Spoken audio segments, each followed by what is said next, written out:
পৃথিবীর এক প্রান্তে যেখানে শিশুরা খেলে বেড়ানোর কথা ছিল, সেইখানে এখন বোমার শব্দে কেঁপে ওঠে আকাশ। সেইখানে এখন আর ঘুম আসে না, শুধু কান্না, হাহাকার আর ধ্বংসস্তূপের গল্প। গাজা একটা নাম নয়, এটা এক একটা ভাঙা স্বপ্নের ঠিকানা। একটা শিশুর না বলা কষ্ট, একটা মায়ের হারিয়ে যাওয়া সন্তান, একটা বাবার পুড়ে যাওয়া সংসার। কখনো কি ভেবেছি যে শিশুটি স্কুল ব্যাগ কাঁধে নিয়ে বের হয়েছিল সকালে? গাজার গল্প এখানেই শেষ নয়। এটি একটি অধ্যায়, যা এখনও লেখা হচ্ছে। আমরা কি এই গল্পের একটি নতুন অধ্যায় শুরু করতে পারি, যেখানে শান্তি এবং মানবতা বিজয়ী হবে? সে হয়তো ফিরবে না আর কোনো দিন। তার ব্যাগটা পড়ে থাকবে রক্তমাখা ধুলায়।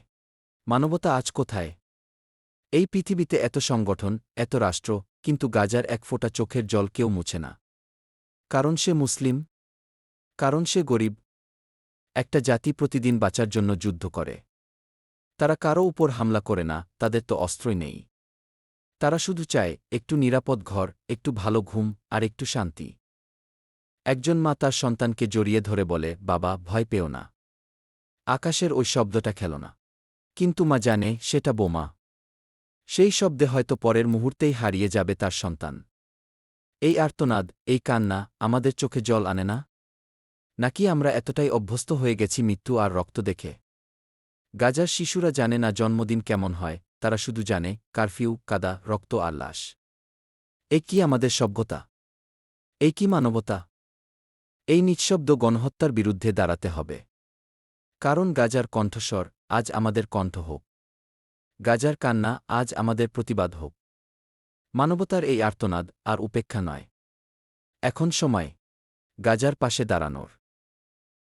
আমরা ছবি তুলি, পোস্ট দেই, কিন্তু কিছুই করি না। একটু হলেও যদি তাদের কষ্ট অনুভব করতে পারতাম, তাহলে হয়তো এই নীরবতা ভাঙতাম। গাজার মানুষেরা আমাদের কাছে কিছু চায় না। তারা চায় না দান, তারা চায় ন্যায্যতা। তারা চায় একটু সম্মান, একটু শান্তি।